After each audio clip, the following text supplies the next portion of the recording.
এতগুলো মটরশুঁটির খোসা নিয়ে কী করবো ভাবছো তোমরা? আরে যা, শীতকাল তো এর মধ্যেই শেষ হয়ে গেল।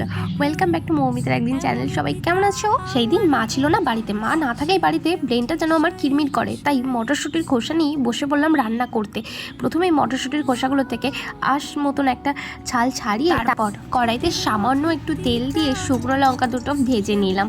তোমরা চাইলে তোমাদের স্বাদ মতন শুকনো লঙ্কা বা কাঁচা লঙ্কা দিতেই পারো। তারপর কালো জিরা ফোড়ন দিয়ে হালকা রসুনগুলো লাল লাল করে ভেজে আমরা মটরশুঁটির যে খোসাগুলো আঁশ ছাড়িয়ে নিয়েছিলাম সেগুলো কড়াইতে দিয়ে দেবো।